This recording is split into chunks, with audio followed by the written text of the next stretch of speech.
before Zeus ever hurled a thunderbolt, before Athena was born from a skull, before the marble temples rose and the gods of Olympus claimed dominion over the heavens.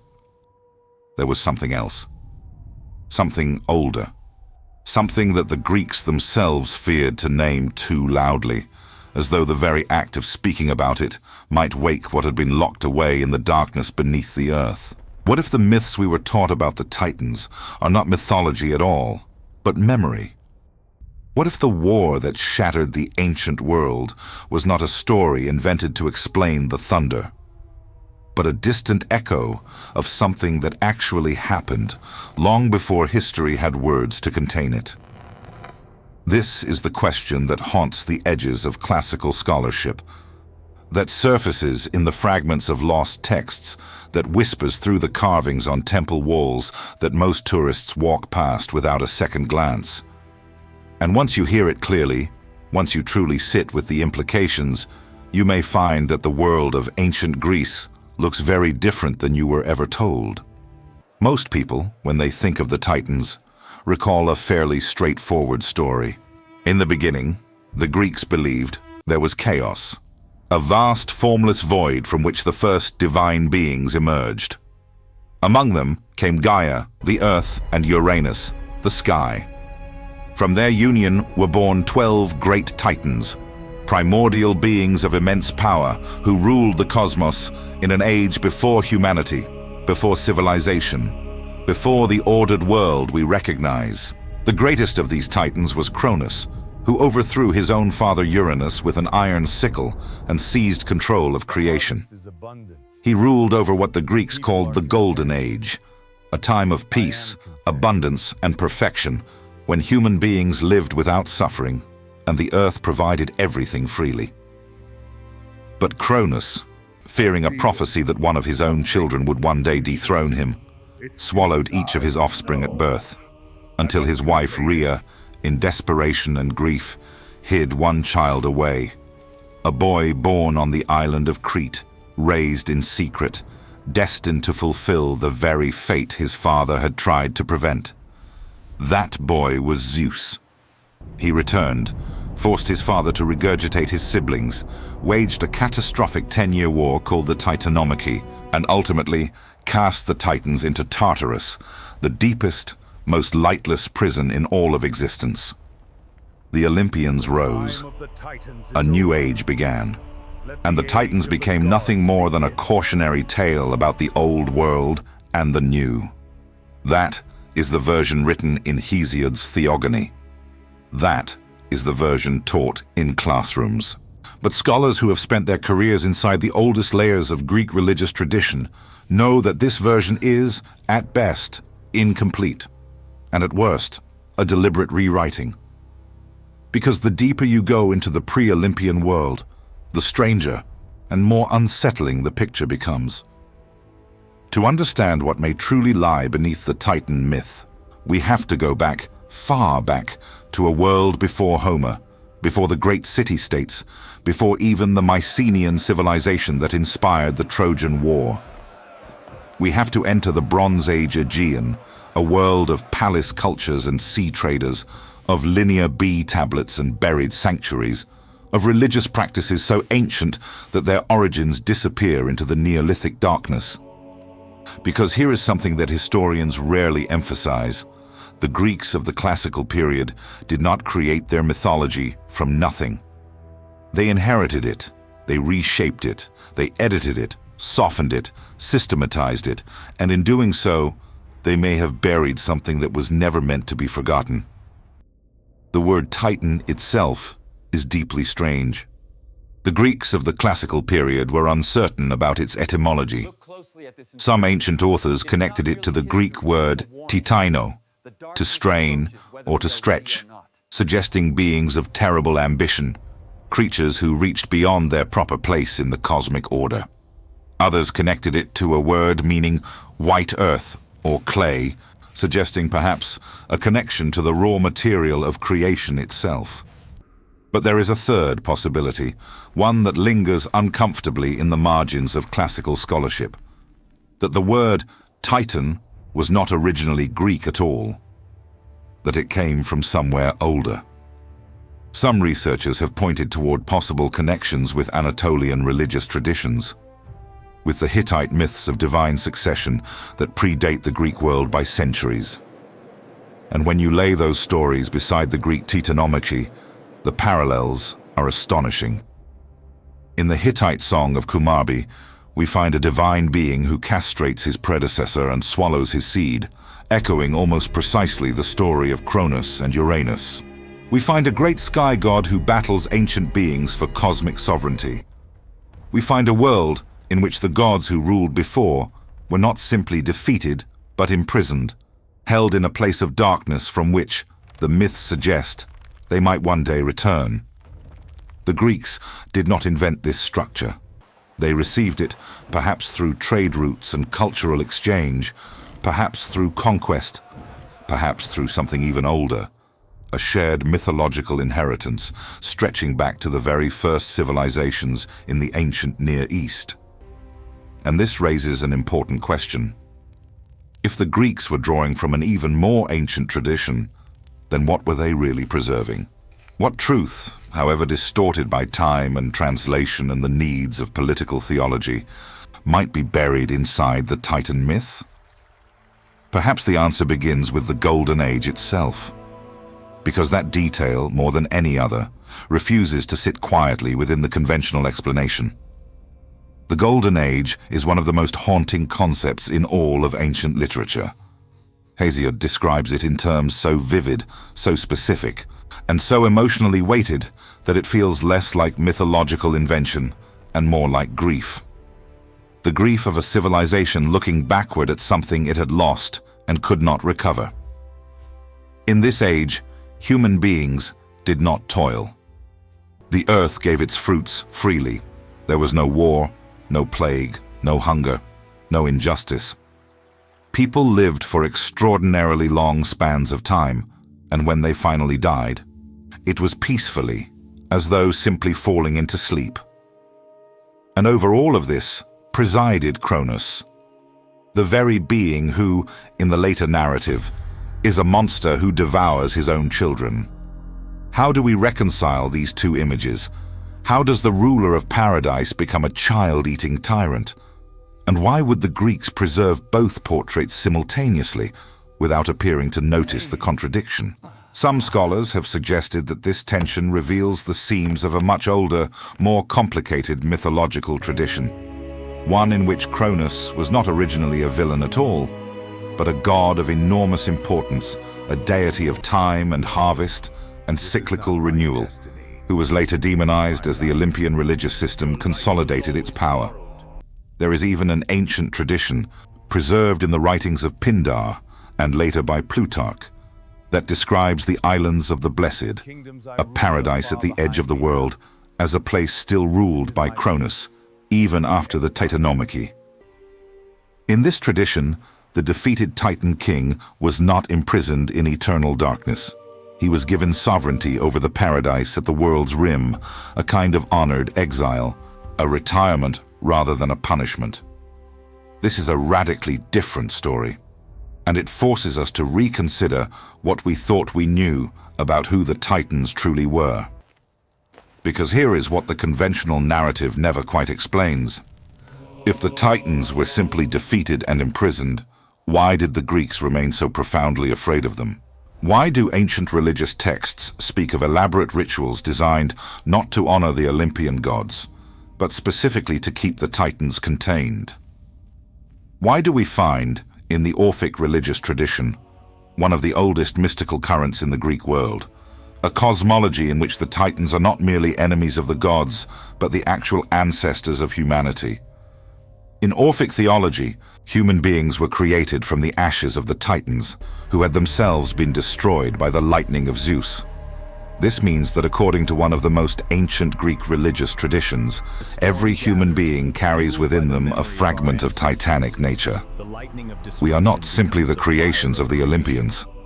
We are made, at least in part, from what came before. This idea is extraordinary in its implications. It suggests that the war between the Titans and the Olympians was not simply a cosmic political event, a change of divine administration, it was an ontological catastrophe, a rupture in the nature of existence itself. And the human race, in this reading, is not the triumphant inheritor of the new divine order, but rather a kind of living scar, the residue of a destruction so complete that it reshaped the very substance of the world. Perhaps the truth is far more complex than we imagined. But this leads to an even more intriguing question, one that takes us beyond Greek mythology entirely and into the wider pattern of ancient civilization. Because the Greeks were not alone in preserving a memory of a lost, earlier age ruled by beings of tremendous power who were ultimately overthrown. The Mesopotamians spoke of the Anunnaki, divine beings who descended to Earth in the primordial past and shaped the earliest human civilizations before withdrawing from direct involvement in human affairs. The Vedic tradition of ancient India speaks of the Asuras, an older class of cosmic beings who preceded the Devas, the gods of the recognized pantheon, and who fought a primordial war for dominion over the three worlds. In Zoroastrian tradition, the Ahuras and the Daivas reflect a similar binary of old divine power against new cosmic order. Even in Norse mythology, the ancient giants, the Jotnar, predate the Aesir gods and represent a primordial world that exists in permanent, barely contained tension with the divine order of Asgard. Across cultures separated by thousands of miles and thousands of years, the same story appears. An older race, beings of primal power who once ruled the world and were cast down, but never entirely destroyed. What are we to make of this pattern? The rationalist explanation is cultural diffusion. Stories spreading along trade routes, mythological motifs borrowed and adapted as civilizations came into contact with one another. And this explanation carries significant weight. We know, for instance, that Near Eastern mythology deeply influenced the early Greek tradition. We know that the Hittite stories of divine succession predate Hesiod by centuries and share structural DNA with the Titanomachy. But diffusion alone does not fully account for the emotional register of these myths, the specific terror, the specific longing, the specific sense that something was lost and something was sealed away that perhaps should not remain sealed forever. There is another possibility, one that some researchers in the field of comparative mythology and archaeomythology have cautiously entertained. What if these parallel traditions are not merely borrowed stories, but convergent memories? What if, across the ancient world, different civilizations were independently preserving, in the distorting mirror of myth, the memory of an actual historical disruption? A collapse, a catastrophe, a civilizational rupture so profound that it became encoded in the deepest layers of human storytelling? Here it is worth pausing to consider what archaeology has actually found at the boundary between the Neolithic world and the first Bronze Age civilizations. Because the archaeological record of the ancient Near East and the Eastern Mediterranean reveals something genuinely astonishing. Evidence of highly sophisticated pre-Bronze Age cultures that appear, by many conventional measures, more advanced in certain respects than the civilizations that succeeded them. Göbekli Tepe in modern-day Turkey, a site that continues to reshape our understanding of the ancient world, was constructed at least 12,000 years ago by a people who left no cities, no agriculture, no writing, and yet somehow organized the labor necessary to carve and erect massive stone pillars covered in extraordinarily detailed symbolic art. We do not know who built it. We do not know what it was for. We do not know what happened to the people who built it. What we know is that it was deliberately buried, covered over, intentionally concealed, approximately 10,000 years ago, by the people who built it or by someone else. We cannot say. But the act of burial, the intentional concealment of something this significant, is a detail that refuses to let go of the imagination. And this forces us to reconsider what we thought we knew about the timeline of human civilization. Because if Göbekli Tepe represents the visible edge of a far older tradition of organized symbolic culture, then the world of the Titans, however mythologized, may be pointing at something real, something that existed before the civilizations we have named and catalogued. Something that left traces deep enough in human memory to surface centuries and millennia later, in the terrifying faces of Cronus and the imprisoned darkness of Tartarus. There is a detail in Hesiod's account of Tartarus that most readers pass over quickly, but which deserves to be held carefully in the mind. When Zeus defeats the Titans and casts them into the abyss, Hesiod does not describe their imprisonment as a simple confinement. He describes a place of such incomprehensible depth that an anvil dropped from the surface of the earth would fall for 9 days and 9 nights before reaching it. A place surrounded by a bronze wall, encircled by night on 3 sides, guarded by the 100-handed giants known as the Hecatoncheires, beings so powerful that even the Olympian gods could not stand against them. And Hesiod is careful to note something that sends a quiet chill through the narrative. The roots of the earth and the unmoving sea are there. Tartarus is not merely a prison, it is a foundation. The Titans are not simply locked away, they are load-bearing. The structure of the world as we know it rests, in some fundamental sense, upon what was sealed beneath it. This is a mythological statement of extraordinary sophistication. It suggests that the old order was not destroyed, it was incorporated. That the world the Olympians built was not constructed on empty ground, but on top of something that still exists, still persists, still exerts a kind of pressure from below.